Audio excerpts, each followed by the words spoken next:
మీరు చెప్పినట్టుగానే నేను గట్టిగా మాట్లాడితే అన్నయ్య నోరెత్తకుండా ఉండేవాడు, ఈ పెళ్లి కూడా జరుగుండేది. కాని ఆ తర్వాత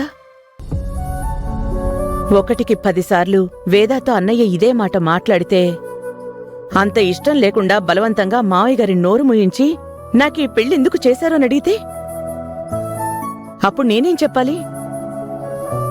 అంతా తెలిసి కూడా మీరెందుకు పెళ్లి చేశారు అని మిమ్మల్ని అడిగితే మీరేం సమాధానం చెప్తారు? నేనైతే సమాధానం చెప్పగలననుకోండి, ఇప్పటికే వేదాకి నేనంటే కోపం ఉంది, అది ఇంకొంచెం పెరుగుతుంది. మా మధ్య ఎంత దూరమైనా పెరగనివ్వండి, కానీ తను మాత్రం ఈ ఇంట్లో ప్రశాంతంగా ఉండాలి కదా. వేదకి ఆత్మాభిమానం ఎక్కువ, మాట పడే రకం కాదు. కోటయ్య అన్నయ్య అనే మాటలకి కోపం వచ్చి తను వెళ్ళిపోతే అప్పుడు ఎవరికండి మన వల్ల మంచి జరిగినట్టు? నువ్వు చెప్పింది కరెక్టే అన్నపూర్ణ, కాని బాలుకి వేదానిస్తే బాగుంటుందండి. ఏ తండ్రైనా తన కూతురికి బాగా చూసుకునేవాణ్ణిచ్చి వివాహం చేయాలనుకుంటారు. కాబట్టి మీరు అలా అనుకోవడంలో తప్పేం లేదు. చక్కగా ఉన్న కుటుంబం విడిపోవడానికి ఒక్క మనిషి చాలండి. మనసు విరిగిపోవడానికి ఒక్క మాట చాలు. అలాంటి పరిస్థితే ఈ ఇంట్లో వస్తుందని అవన్నీ ఆలోచించే నేనేం మాట్లాడలేదు. అయినా వేదాబాలు ఒకరినొకరు ఇష్టపడ్డారా, ప్రేమించుకున్నారా? వాళ్లలా ప్రేమించుకునుండుంటే పెద్దవాళ్ల ఇష్టానికంటే పిల్లల ప్రేమ ముఖ్యమని నచ్చజెప్పేదాన్ని.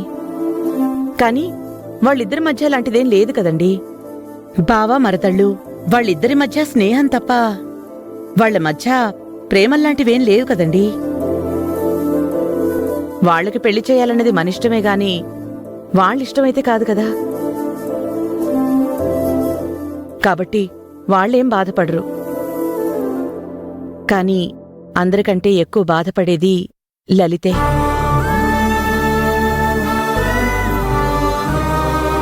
ఒకసారి నిశ్చితార్థం వరకు వచ్చి పెళ్లాగిపోయింది. ఇప్పుడు మనమీ పెళ్లి సంబంధం అనుకుంటే ఇలా జరిగింది. లలితకి తన కూతురి విషయంలో పెళ్లి అనే ప్రస్తావన వచ్చినప్పుడల్లా ఒక ప్రశ్నగా మిగిలిపోతుందని బాధ తనకే ఎక్కువండి. అందుకే మీరుండాల్సింది ఇక్కడ కాదు. వెళ్ళి తను ఓదార్చండి. వెళ్ళండి.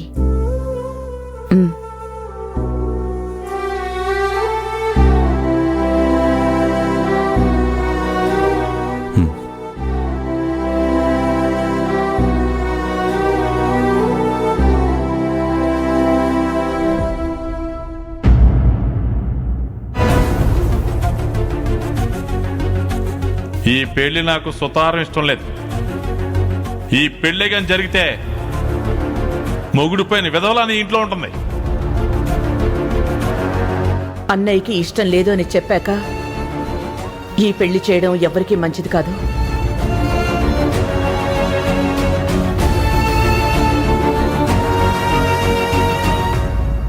అరే బబ్లు, రారా భోజనం చేద్దు గాని. వస్తున్నానమ్మా.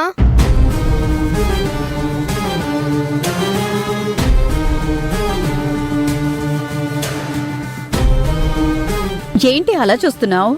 నీకిష్టమని చెప్పి గుత్తంకాయ కూర చేశాను. ఇవాళ భలే కుదిరింది తెలుసా? వేడివేడిగా ఉన్నప్పుడు తింటే బాగుంటుంది. రా. ఇదిగో మీ నాన్నగారు కూడా వచ్చేశారు. ఏమండి రండి భోంచేద్దురు గాని. లేదు లలిత. ఓ, అక్కడే తినేశారా? సర్లేండి, మాతో పాటు కంపెనీకి కూర్చోండి. రండి. లలిత, ఇలా ఉన్నావేంటి? ఇలా అంటే అంటే వేద పెళ్లి విషయంలో నువ్వు అనుకున్నట్టు జరగలేదు కదా.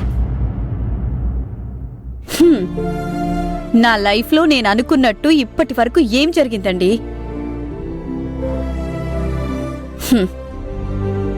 అయినా మనం అనుకున్నవి జరగకపోవడం కూడా మంచిదే అని తర్వాత అర్థమవుతూ ఉంటుంది. ఇప్పుడు జరిగింది కూడా నా కూతురి మంచి కోసమే జరిగిందని నాకనిపిస్తుందండి.